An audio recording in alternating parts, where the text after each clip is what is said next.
Along with the Azerbaijani army fighting on the front during the 44-day patriotic war, Supreme Commander-in-Chief Mr. Ilham Aliyev conveyed Azerbaijan's rightful position to the world by fighting with determination and steadfastness in the information war. With his resolute approach as a victorious commander of the patriotic war, he sent messages to the enemy, as well as to anti-Azerbaijani foreign forces, confident that all obstacles on the way to victory would be overcome and the goal would be achieved. The speeches of the Supreme Commander-in-Chief were behind the morale given to the army and the people during the war. During the 44-day war, Mr. President gave interviews to 26 media outlets from 11 countries. The content of these interviews was based on the principles of international law, historical truth, and political realities. In his interviews, the head of state proved with indisputable evidence that the Azerbaijani side has demonstrated a peaceful stance for many years, and that the Armenian side has remained in a destructive position for years and exhausted the negotiation process. He also noted the illegal armament of Armenia, the presence of international terrorist hotbeds in Armenia and the occupied territories, the destruction of cultural monuments of Azerbaijan's historical heritage as a result of Armenian barbarism, illegal settlement in the occupied territories of Azerbaijan, and sharply criticized the dual approach of the Western countries, especially the unfair and inadequate positions of the OSCE Minsk Group co-chair countries, who are responsible for the peaceful settlement of the conflict. In his interviews, Mr. President clarified relations with neighboring and partner countries and voiced views on the prospects for future international cooperation. The head of state clarified relations with brotherly Turkey, which is our natural strategic ally, the United States, which is our strategic ally, Russia and Iran, which are our close neighbors in the region, as well as our regional ally neighboring Georgia. In the information war, the head of state exposed the pro-Armenian forces trying to confuse the international community and managed to inform and convince the world community, drawing attention to the realities. In his interviews with foreign media during the war, Supreme Commander-in-Chief Ilham Aliyev informed the international community that Azerbaijan had been working constructively and diplomatically for many years to find a peaceful solution to the conflict. However, he stressed that the other side did not respond adequately to this peaceful approach. Over the years, Armenia has deepened this problem by committing provocations against Azerbaijan on the front line. The president touched upon this issue on September 29, 2020, while answering questions in the 60 Minutes program of Rossiya 1 TV channel. Вы знаете, Азербайджан всегда проявлял конструктивность на переговорном треке. You know, Azerbaijan has always shown constructiveness on the negotiation track, and the Minsk Group co-chairs who are responsible for the mediation mission can confirm this. In particular, in the past 2 years, we have repeatedly stated, both myself and other officials, that we are committed to the resolution principles developed over the years, and which the Minsk Group and its co-chairs consider the basis for the negotiating process. Moreover, we have repeatedly stated in the past 2 years and before that, we are committed to the negotiation format. After the recent coup d'etat in Armenia, the processes revealed more clearly that the negotiation process, which had not yielded positive results for years, was over. With various statements and speeches, the new government demonstrated destructiveness, causing the conflict to escalate into a phase of war. In recent years, especially during Pashinyan's rule, the opposite side has been provoking the war. The head of state expressed this situation in an interview with the Rossiya 1 TV channel. Still, look at what has been happening in recent years after the Soros coup carried out by the current government in Armenia. The Armenian Prime Minister publicly declares that Karabakh is Armenia, full stop. In this case, what negotiations can we talk about? After all, the essence of the principles developed by the OSCE Minsk Group is that the territories around the former Nagorno-Karabakh autonomous region should be transferred to Azerbaijan. And then he says that Karabakh is Armenia and that we have to negotiate with the so-called puppet regime of Nagorno-Karabakh. As in previous interviews, in an interview with the Rossiya 1 TV channel, Mr. President said that there were only two sides of the Karabakh conflict, which has lasted for more than 30 years, and that the problem between aggressor Armenia and Azerbaijan, whose territorial integrity has been violated, is acute today, Mr. President told a Russian TV channel. Negotiations are underway between Armenia and Azerbaijan. There are only two sides to the conflict. Sometimes when talking about the conflict, there is a mention of all sides. It's an erroneous definition, not all sides. There are only two sides, Armenia and Azerbaijan. Pashinyan, who came to power through a revolution, announced that Karabakh is Armenia and that Armenia's aggressive policy will continue. Supreme Commander-in-Chief Mr. İlham Aliyev stated in an interview with CNN Turk TV channel on October 7, 2020, that this aggressive statement radically undermined the negotiation process. In addition, recently, the military political leadership of Armenia, both with aggressive actions and aggressive statements, disrupted the process of negotiations. In other words, it dealt a crushing blow to the talks. To say that Karabakh is Armenia essentially means an end to the negotiations, because the essence of the negotiations is that the occupied lands should be gradually and on a step-by-step basis returned to Azerbaijan. In his interviews, Mr. President exposed with irrefutable evidence that the Armenian side was preparing for war against Azerbaijan and planned to occupy new lands. A few days before the start of the war, we witnessed the head of state announcing these realities to the world from the international rostrum, the UN rostrum. Speaking in a video conference during the general debates of the 75th session of the UN General Assembly on September 24th, Mr. İlham Aliyev condemned the occupation of Azerbaijan's sovereign lands by Armenia, the vandalism of ethnic cleansing against our people, the illegal settlement by Armenians in violation of international conventions, the Armenian side's provocative actions on the front line and especially outside the line of contact, Armenia's open provocations against Azerbaijan, the deployment of terrorist groups in the occupied territories, attempts to involve third parties in the conflict, and Armenia's militaristic preparations for a new war in the region. Mr. President said this in an interview with Russia's RBK television. Moreover, we were expecting this attack. I spoke about this from the UN platform a few days before the escalation. You can see the text of my speech. I said that Armenia is preparing for war. Armenia must be stopped.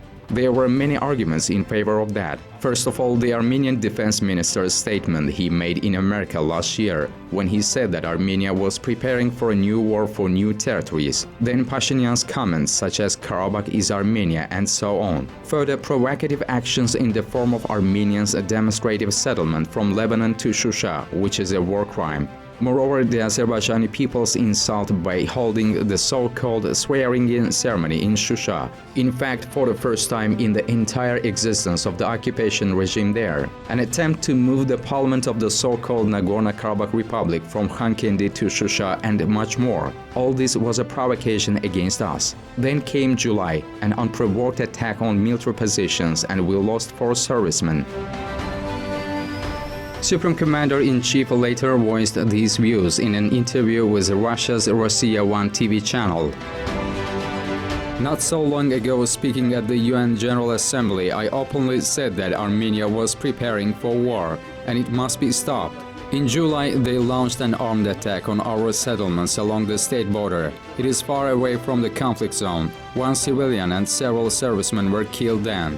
The clashes lasted 4 days. Since we did not have and still do not have any military targets across Armenia, as soon as the Armenian armed forces were driven back from our territory, the fire was ceased by mutual agreement. Then, as I said, a subversion group infiltrated our territory and was neutralized. Then the Armenian side publicly and defiantly announced the resettlement of Armenians from Lebanon to the occupied territories and to our ancient Azerbaijani city of Shusha, which amounts to a war crime. It's a violation of the Geneva Convention. It is done demonstratively. Before that, they held the so-called swearing-in ceremony for the so-called leader of the criminal Nagorno-Karabakh regime in Shusha, an ancient pearl of Azerbaijani culture. All these are deliberate provocations against us, attempts to drag us into conflict.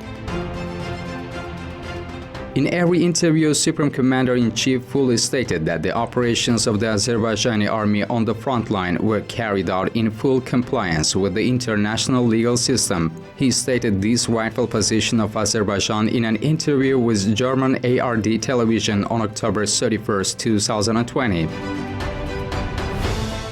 International law and the whole international community recognizes Nagorno-Karabakh as integral part of Azerbaijan, and we are restoring justice, and we are implementing UN Security Council resolutions which were on paper for 27 years. During that interview to German reporters' question, when we were there in this area, among us the question came up, why actually is Karabakh so important for Azerbaijan? I mean, is there a kind of resource or is it just symbolic? President replied, Alsace and Lotharingia, is it important for you? Bavaria, is it important for you? Or Rhine-Westphalia? It's our land, our territory, internationally recognized. It's not a matter of resources. We have main resources here in Baku. It's a matter of justice, it's a matter of national pride, and it's a matter of international law.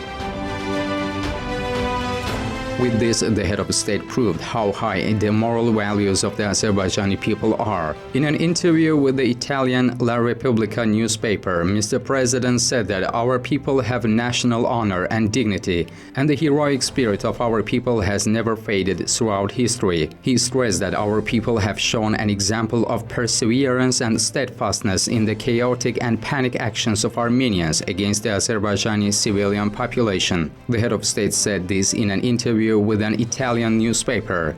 And also they wanted to create a chaos, a panic in Azerbaijan by attacking civilians, but they miscalculated the spirit of Azerbaijani people. In his interviews, the Supreme Commander-in-Chief brought to the attention of the international community the fact that the enemy fired on civilian objects and settlements outside the military operation zone with prohibited weapons. He called ridiculous the denial of such facts by Armenian officials as a white lie, and stressed that it was unfortunate for the civilized world that these indisputable facts were sometimes ignored by Western circles. In particular, he criticized the unilateral actions of international NGOs, which from time to time were biased against Azerbaijan. In an interview with FA News Agency on November 5, 2020, President İlham Aliyev brought the Armenian barbarism to the attention of the international community. What Armenia did, on the contrary, they launched the ballistic missiles from Armenian territory to Ganja, and it is proved. Though Armenian Prime Minister said it was not them, but it is ridiculous because ballistic missile launch is being monitored by the satellites. Everybody knows from where it was launched and what was the goal of that missile. It was deliberately hitting the civilian compounds in Ganja 2 times. They hit Barda 2 times with a very destructive Smerch missiles, and 21 person was killed and 70 wounded only by 1 attack. There have been many attacks. They attacked the funeral ceremony in Terter. That is absolutely beyond any norms of human behavior. When people were burying the person who died, they hit the cemetery and 4 people were killed.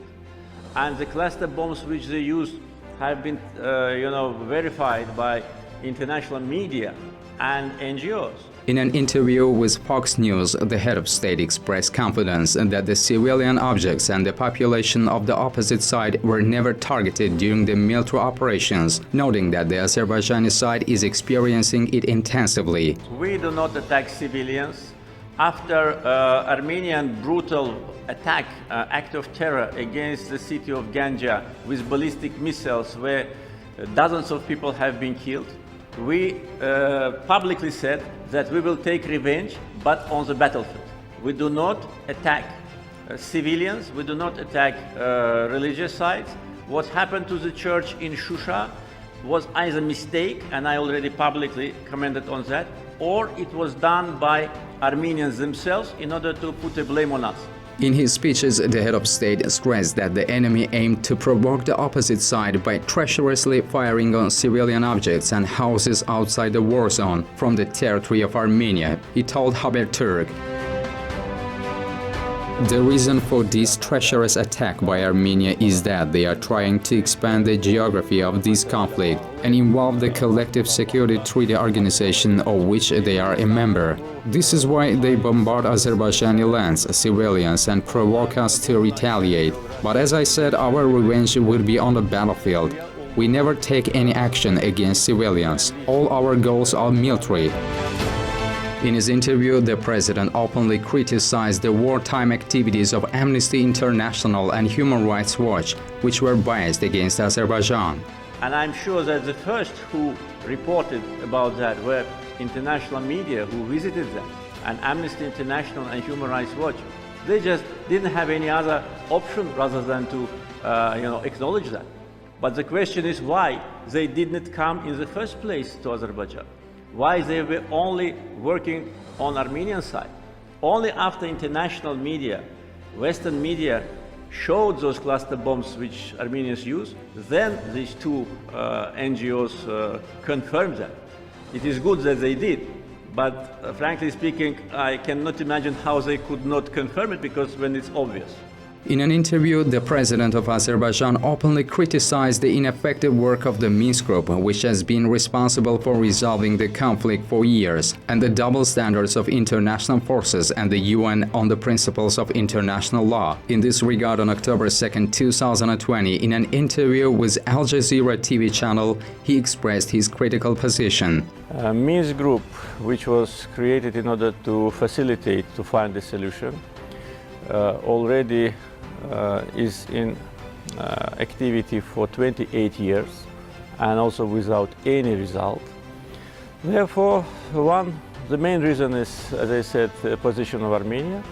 The second reason is that lack of insistence from the side of the mediators and lack of pressure on Armenia to start implementing resolutions of United Nations Security Council.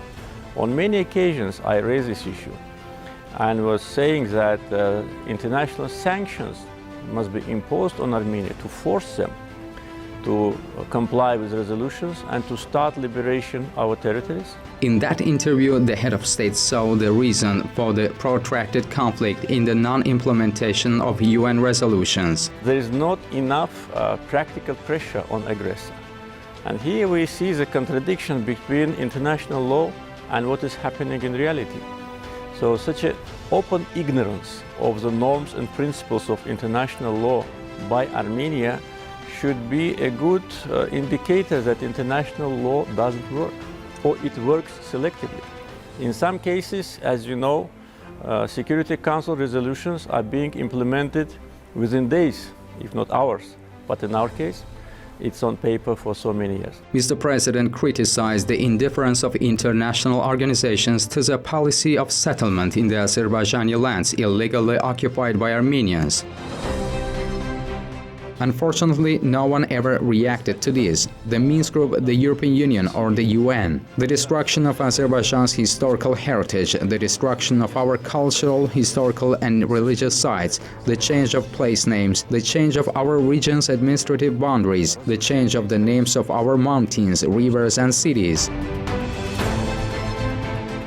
The phrase "our work will be incomplete without Shusha" used by the president in an interview with the Turkish A Haber channel during the patriotic war defined Azerbaijan's resolute position and goals in this war. This expression was a moral blow to the enemy, the best news given to the Azerbaijani people. To the Turkish journalist's question, the heart of Karabakh, the apple of its eye is Shusha.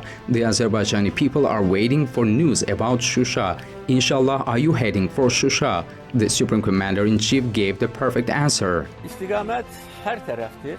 We are headed for all the territories. Every inch of the occupied lands, every city is dear to us. It's native for us. For me, all villages and cities are equally valuable. But you know very well that Shusha occupies a special place in the hearts of the Azerbaijani people. This is our historic city, a hotbed of ancient culture. Shusha gave the Azerbaijani people many very talented and outstanding personalities. Of course, without Shusha, our mission will be half done. Naturally, this issue has always been on the agenda in the course of discussions. You know, there were many questions at the negotiating table in the previous period. Some suggestions were that Azerbaijan should get back 5 districts and be content with that, while the rest should stay with the Armenians. In other words, we were told that we want everything at once, but this can't happen, and that there must be a compromise and so on. But I never agreed to that. It would be completely wrong to get 5 districts and leave the rest for later indefinitely. Therefore, at different stages, mediators and some international organizations wondered why Ilham Aliyev did not agree to this. We are telling him that 5 districts are being returned now. Although Armenia, as it turns out now, did not want to return these 5 districts either, but there have been such proposals. However, my position has always been that without Shusha, our mission would be half done. Therefore, of course, the liberation of Shusha occupies a special place among our goals. In his wartime interviews with foreign media, President Ilham Aliyev proved the Turkish-Azerbaijani brotherhood and mutual cooperation based on natural interest with his consistent views. Through interviews, he defined the future horizons of Turkish-Azerbaijani natural strategic cooperation. Sometimes he once again showed a fanatical position as a defender of the Turkish-Azerbaijani natural alliance, giving appropriate and logical answers to provocative questions of a foreign media representative trying to portray Turkey's negative image in the war. On September 29, 2020, on Russia's Rossiya 1 TV channel's program, Mr. President replied to a reporter's question about Turkey's role in the war. Роль Турции, я считаю, что носит стабилизирующий характер в регионе. I believe that Turkey is playing a stabilizing role in the region. Turkey is our brotherly country and our ally. From the very first hour, once the international community learned that Armenia attacked Azerbaijan, Turkey spoke out unequivocally at the level of the head of state and other leaders in support of Azerbaijan, in support of international law. Armenia has grossly violated international law by occupying the territory of Azerbaijan for about 30 years. So that is Turkey's role, nothing else. Turkey provides us with moral support, and we are grateful to the Turkish leadership, the president, and the Turkish people for their solidarity and support. Turkey does not participate in this conflict in any other capacity. All the rumors that Turkey is involved as a party to the conflict circulated by the Armenian side are provocative. As they say now, this is fake news. There is no evidence of Turkey's involvement in the conflict, and nor is that necessary. On October 14, 2020, the head of state responded to a question from a correspondent of the France 24 TV channel about Turkey's direct participation in the war. Turkish military involvement is another fake news. There is no military involvement of Turkey. We are using Turkish military equipment, this is true, but we are using military equipment of Russia, military equipment of Israel, military equipment of other countries. And we buy this military equipment, unlike Armenia, which gets it free of charge. Turkey is in no way, other than political, is present in the process.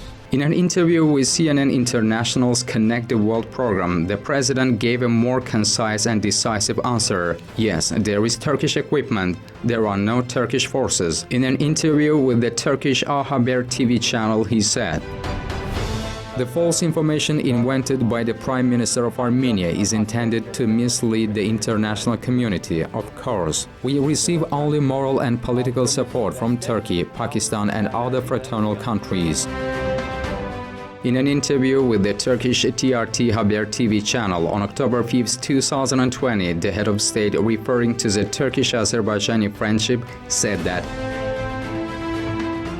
our brotherhood is eternal, and our brotherhood has stood the test of time. You know that the relations between Turkey and Azerbaijan are an example for the whole world. I have repeatedly spoken about this. I have often said at joint press conferences with my dear brother Turkish President Recep Tayyip Erdogan that there are no other countries in the world as close to each other as Turkey and Azerbaijan. And these are not empty words. These are heartfelt sentiments. Our unity is based on our history, our common ethnic roots, language, religion, and brotherhood. The historic service of my dear brother Tayyip Bey and myself is that we have created a modern Turkish-Azerbaijani union on a very solid foundation.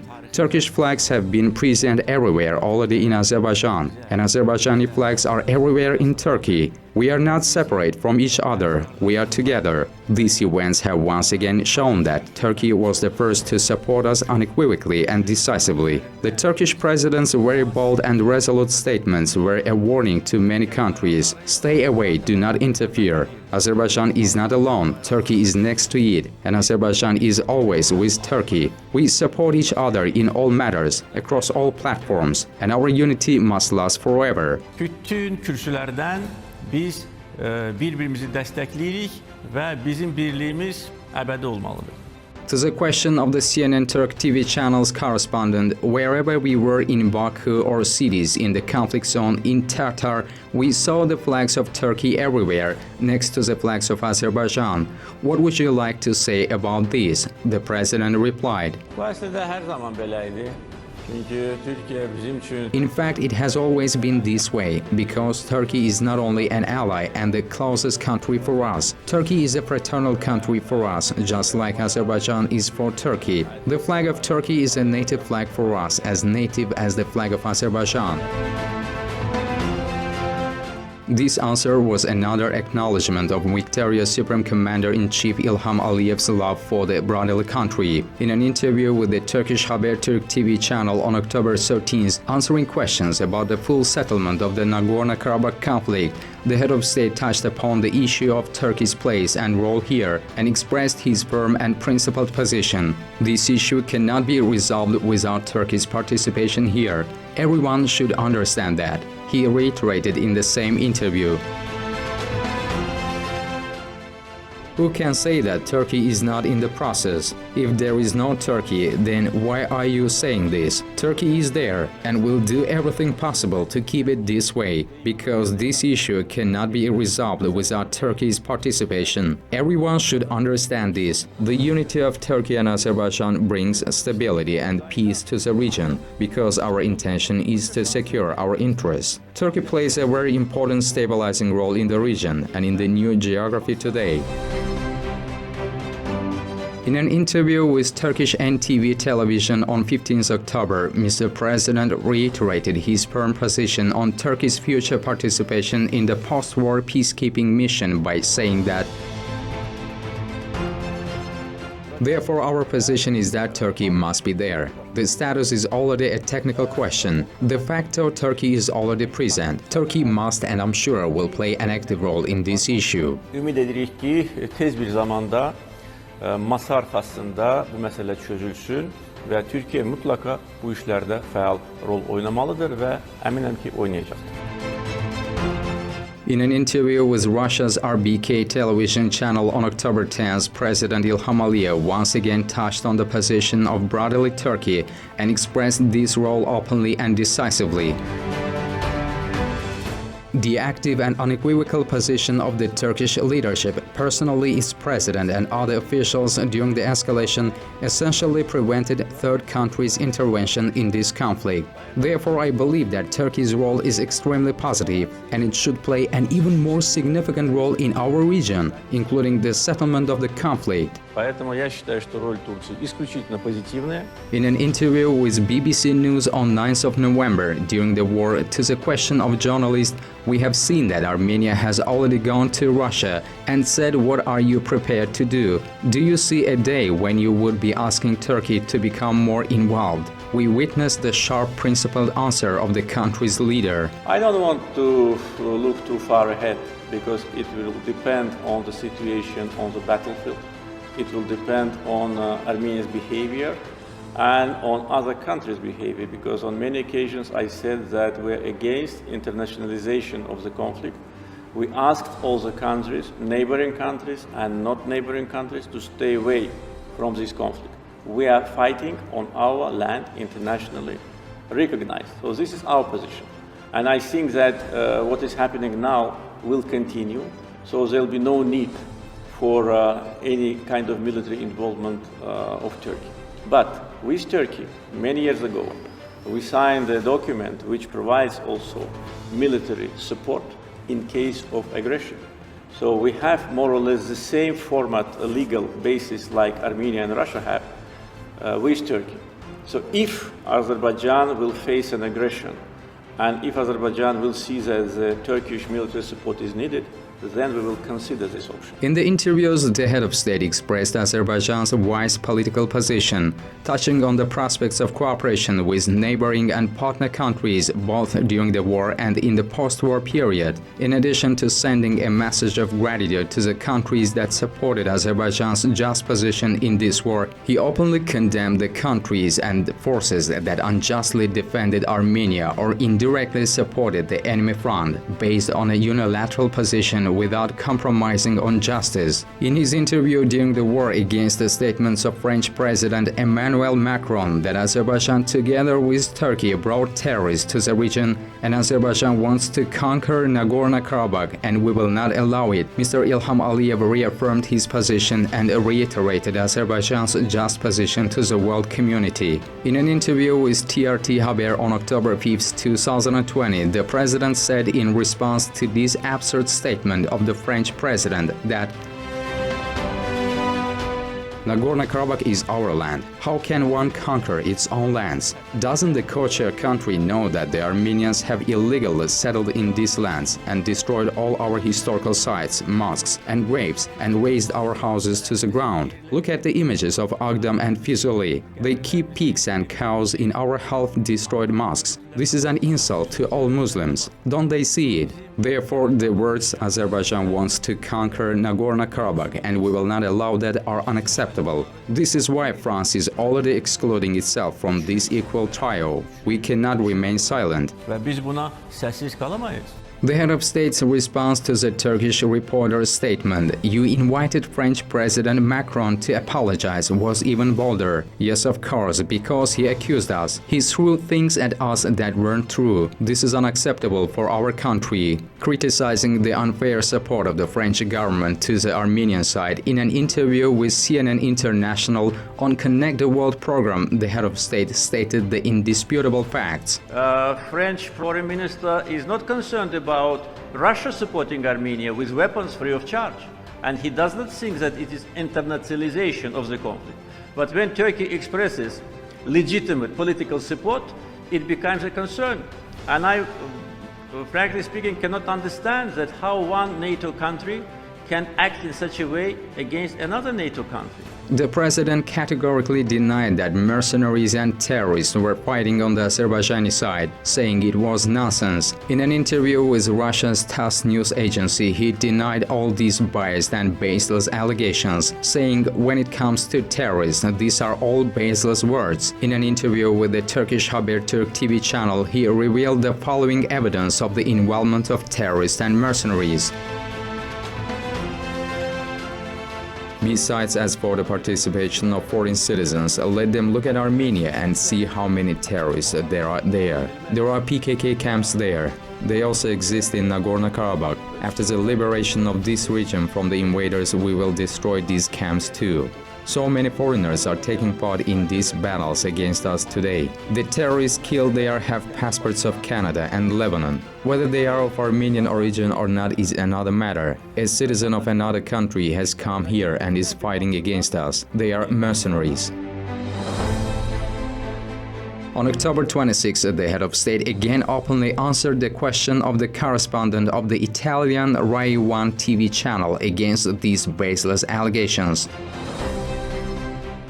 First, such unfounded accusations were brought against us by only two countries, France and Russia. France said that through the president, Russia through the head of the Foreign Intelligence Service. These charges were brought against us immediately after the outbreak of hostilities. Although almost a month has already passed, not a single piece of evidence, no proof was presented to us. For the first time, I will say this. I asked the French side for the heads of relevant agencies to meet, discuss the issue, and provide us with evidence. Nothing was presented to us, therefore these are all insinuations. All this is an attempt to cast a shadow on Azerbaijan. I regret that such unfounded accusations come from the co-chair countries which are supposed to be objective. Also, during his interview, the Supreme Commander-in-Chief voiced compelling facts against the allegations made by some Russian authorities, as well as the French president against Azerbaijan about the involvement of mercenaries and the Turkish military in this war.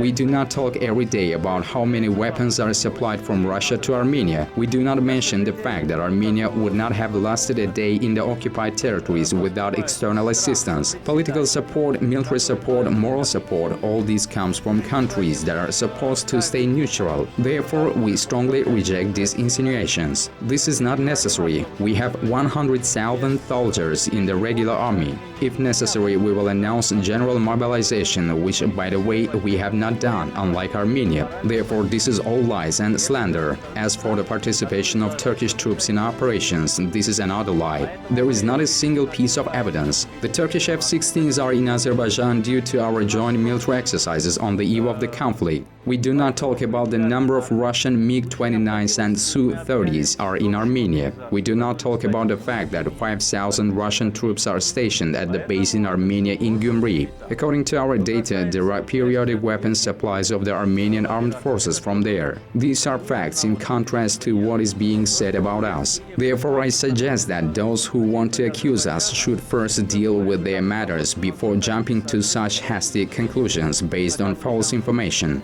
А после этого делать такие скоропалительные выводы, основанные на ложной информации.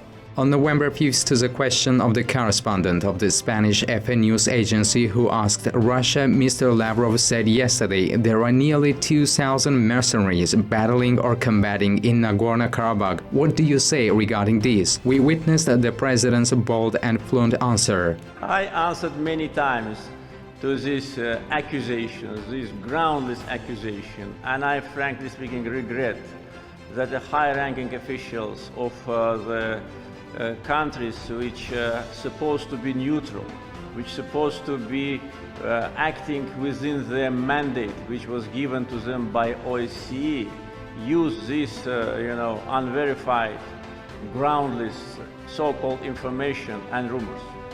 So first.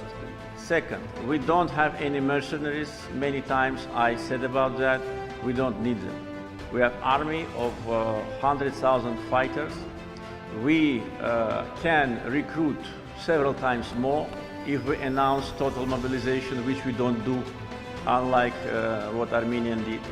There is no evidence of any foreign fighters fighting on our side. No evidence during this time since more than 1 month. Not a single document, not a single proof was given to us, only statements. In an October 19th interview with Russia's TASS news agency, the president openly sent a message to both the opposite side and the international community about who and from where illegally and intensively weapons were sent to Armenia during the war. During the interview, he expressed great regret that such cases were sent by the parties involved in the peaceful settlement of the conflict for many years. Mr. President made this clear with this statement.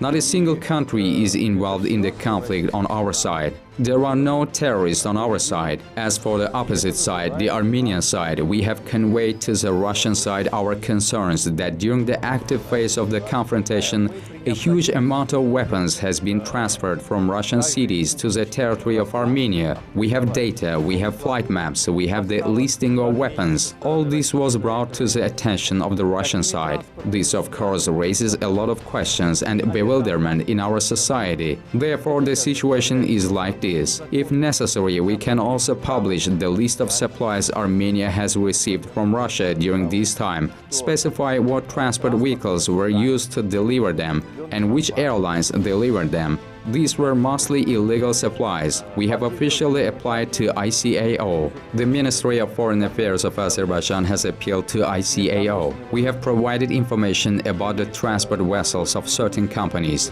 In fact, there have also been media reports that lethal weapons are being delivered to Armenia under the guise of humanitarian cargo and cargo of the Ministry of Emergency Situations. Since both Georgia and Iran have closed their airspace for military cargo, such smuggling methods are used. We suggested to the Russian side that this was being done by means of smuggling because it's hard for us to believe that Russia, a co-chair of the OSCE Minsk Group and a country that must maintain neutrality just like France and the United States, is arming the Armenian side during the active phase of the conflict. According to our information, large Russian entrepreneurs of Armenian origin are involved in this scheme. Well-known arms dealers who are under international sanctions are also involved. Our appeal to the Russian side was, among other things, aimed at sorting out this issue. Because if Russian weapons are smuggled and paid for in cash, then we need to figure out how this can be possible.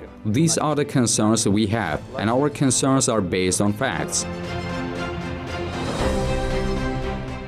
He also called on the civilized world to intensify joint efforts to combat international arms smuggling. In his interview, Supreme Commander-in-Chief Ilham Aliyev expressed his gratitude to neighboring and partner countries for providing political support to Azerbaijan during the war and identified prospects for future cooperation in interstate relations. Asked by a TRT Haber reporter about Pakistan's and Russia's stance on the war, the president said, Fırsattan istifade ederek diğer bizim dost kardeş ülkelere de teşekkürümü bildirmek istedim.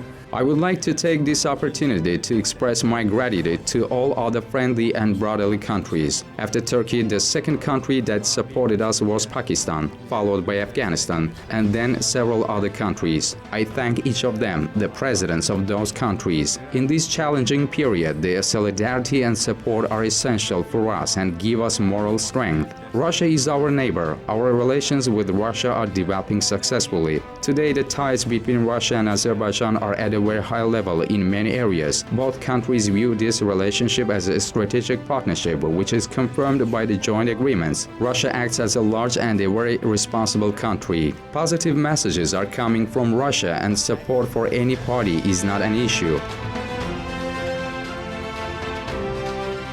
He also exposed Armenia's intention to involve Russia in the conflict by committing provocative actions both before and during the war, and stated unequivocally that these intentions of Armenia will never come true. In an interview with TRT Haber, he said,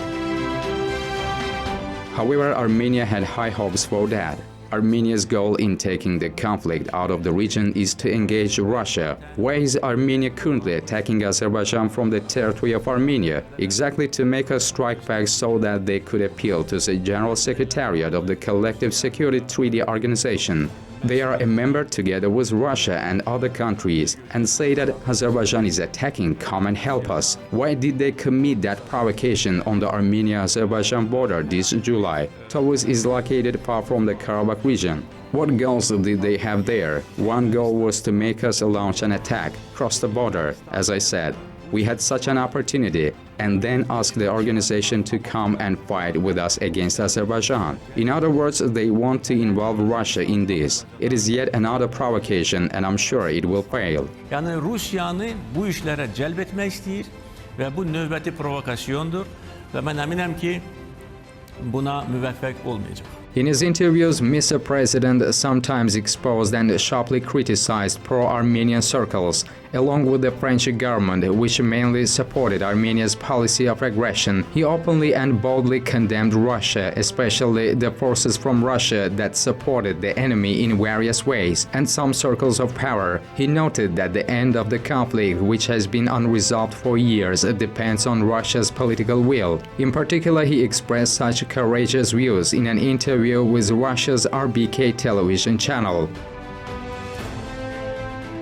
Consequently, we have repeatedly appealed to the Russian leadership to engage the levers of political influence on Armenia and urge the Armenian side to end the occupation. This topic has been discussed many times. I can tell you that in all of the numerous meetings I have had with my Russian colleague, this topic was discussed in one form or another, either in detail or not very extensively, but this did not happen. It's no secret that Armenia entirely depends on Russia today. Russia provides security. Russia provides free weapons. We have destroyed Armenian hardware, probably worth billions of dollars. Right now, in a matter of 2 weeks, where did they get this money? money. They don't have it. These are all free deliveries from Russia, gas supply at preferential prices from Russia, electricity to some extent too, railways, communications, a military base. Russian border troops guard even the Armenian border with Turkey and Iran. If it weren't for this, it would be empty. What other country has so many levers to influence Armenia? None.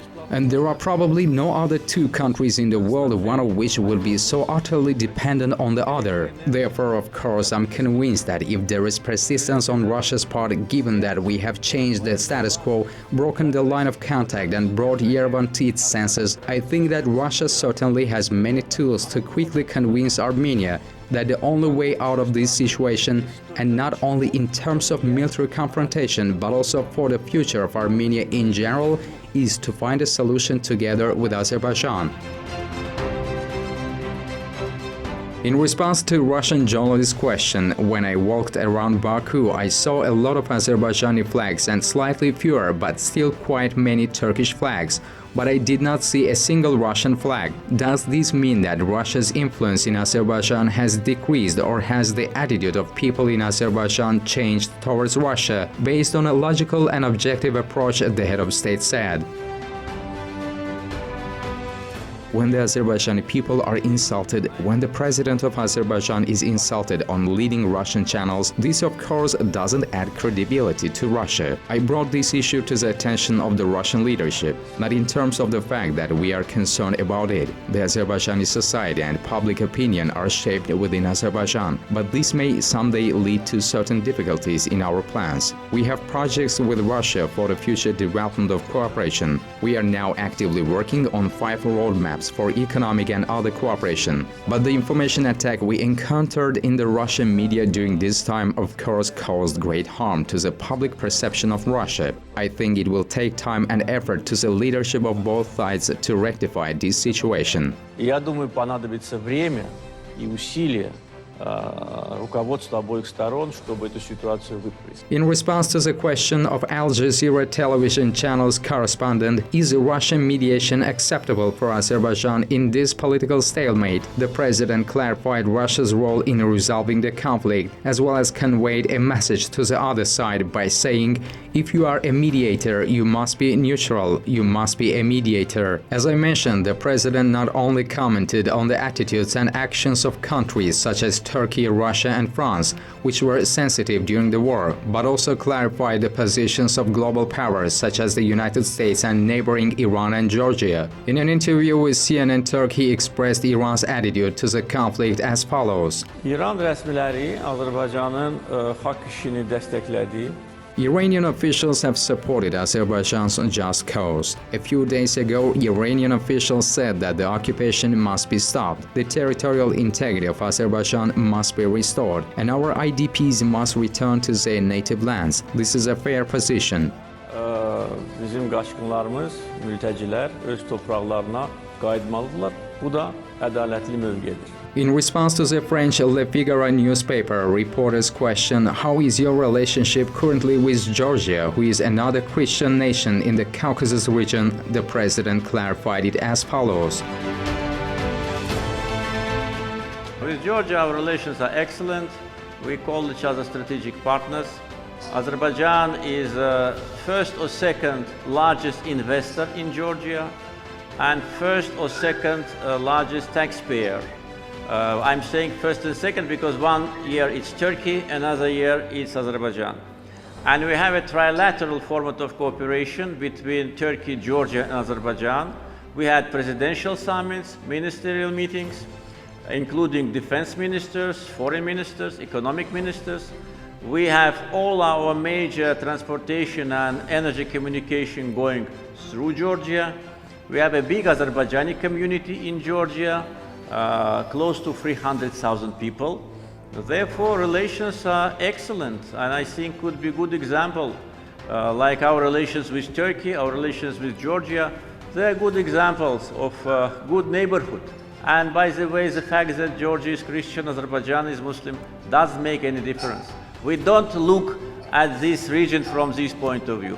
In an interview with Fox News, the head of state expressed a more detailed attitude to relations with the United States. I would say that Azerbaijan has always been a very true partner to United States. We are together on the fight against international terrorism.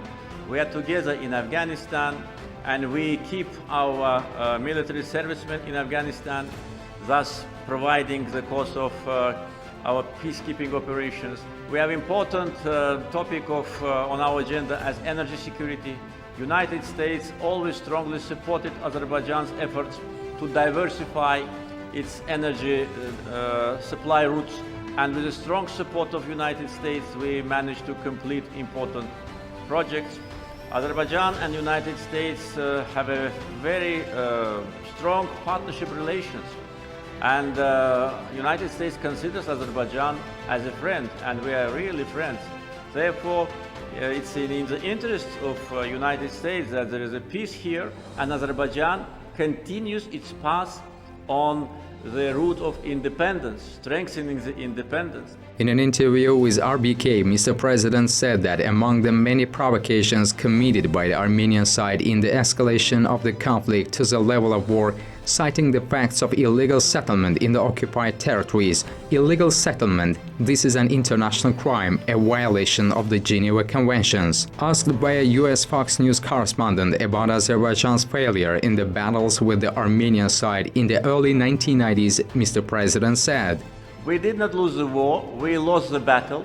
That was due to objective reasons. First, there was an internal instability in Azerbaijan. Armenia took advantage of that. This answer was based on a more complete and accurate logic. One of the highlights of Mr. President's interviews was the fact-based principled position against the Armenian side's must-voiced claims of self-determination of the peoples during this conflict. The head of state said the following in an interview with Al Jazeera. But if we go back to UN Charter, if we go back to Helsinki Final Act, we'll see that self-determination should not damage territorial integrity of the countries. Another important point, the territorial integrity of the country cannot be changed by force and cannot be changed without an agreement of the people of the country. Therefore, in this case of Nagorno-Karabakh conflict, of course, self-determination is not working the way how Armenians want to do it. And another argument, Armenian people already self-determinated themselves. They have independent Armenian state. Today Armenians live everywhere. They live in France, they live in America, they live in Russia, they live in Middle East. Let them ask for self-determination in those countries.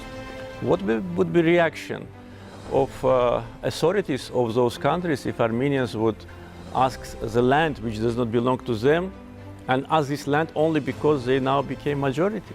Those countries which want to give self-determination to Nagorno-Karabakh, let them give part of their land to Armenians from Nagorno-Karabakh, take them and give self-determination there. I would see what would be their reaction. In response to Japanese Nikkei newspaper reporter's question after the return of Nagorno-Karabakh, will you respect their right to self-determination as stated in the Madrid Principles, and will you agree to a referendum? The answer of the president was more decisive. No, of course not. There will be no referendum. In Nagorno-Karabakh, we will never agree on that. We did not agree on that during the time of negotiations, and now, when we regained a big part of the territory, it is out of question. In response to the question of the Sky News correspondent on October 9, 2020, if 25% of the Azerbaijani population is allowed to return to Nagorno-Karabakh, will you recognize the independence of Nagorno-Karabakh? The president gave a decisive answer. No, never. And that has never been the issue on negotiation table. Our position was very clear that Azerbaijan will never recognize Nagorno-Karabakh independence. In an interview with BBC News, Mr. President reiterated this issue as a concrete result. Nagorno-Karabakh is part of Azerbaijan. It will be part of Azerbaijan as any other region of Azerbaijan. It will depend, again, on what will be Armenian government behavior. It is still not too late for them to be reasonable. It is still not too late for them to get more on the negotiation table. Because after we take control of other cities and villages, there will be nothing to talk about. So they're losing time.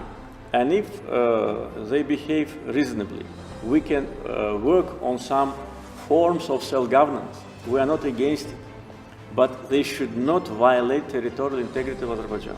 Mr. President clarified the status quo, one of the most used terms for more than 30 years. In an interview with Turkish Al Haber TV, he assessed the issue as follows. Statü quo artık yoktu. Ben bu hakta sözlerimi dedim ve bu reallık. The status quo is gone. I have already spoken about this and this is a reality.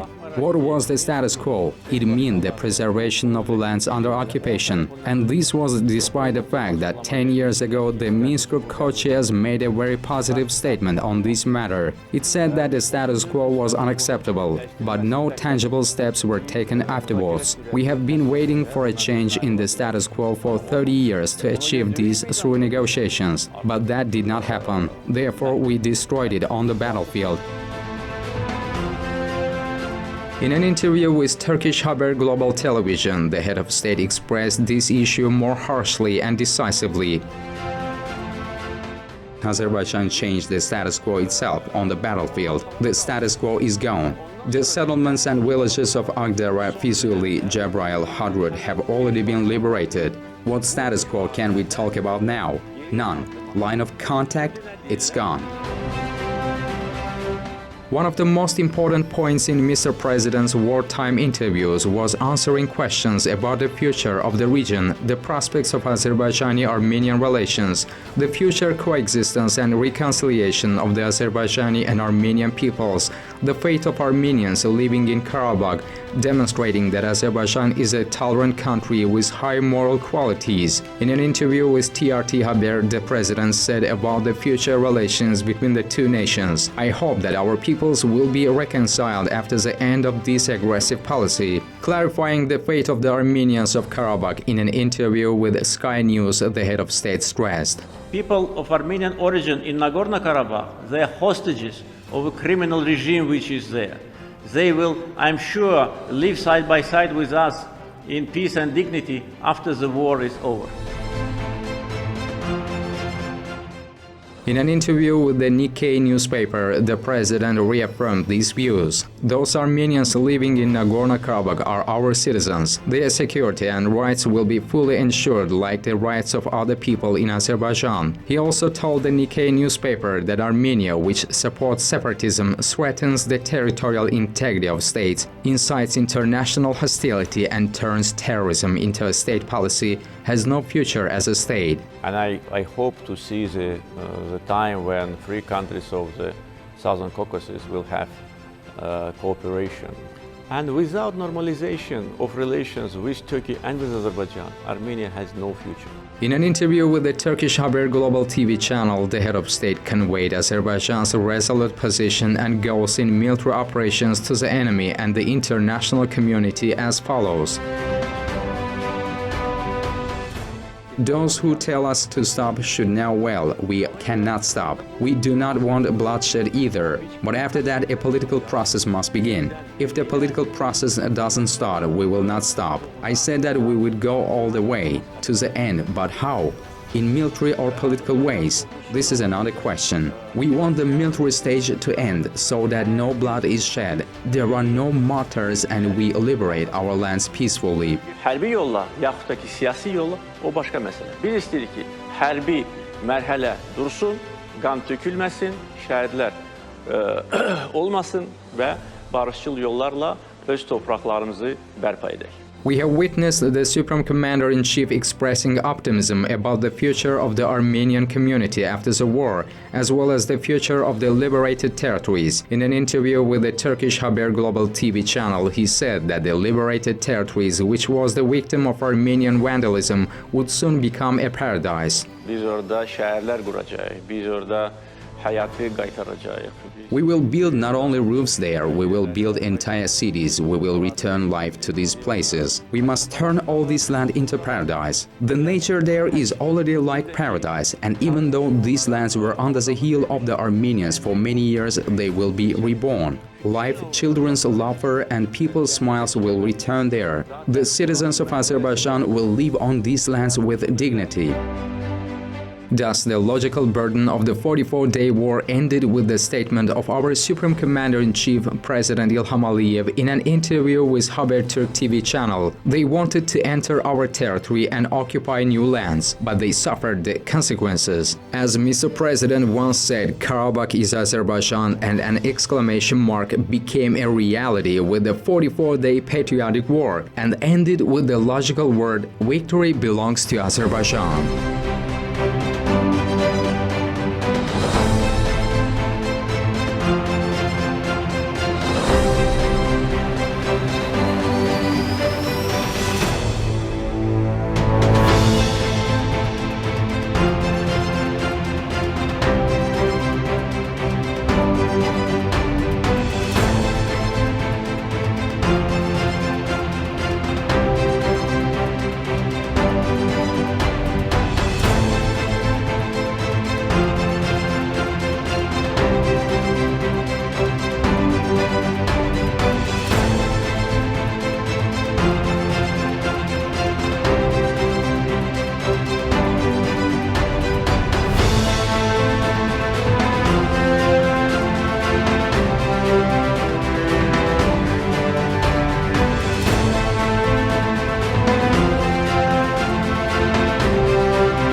Əziz Şuşa,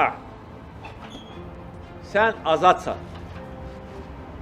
Əziz Şuşa, biz qayıtmışıq. Əziz Şuşa, biz səni dirçəldəcəyik. Şuşa bizimdir. Qarabağ bizimdir. Qarabağ Azərbaycandır.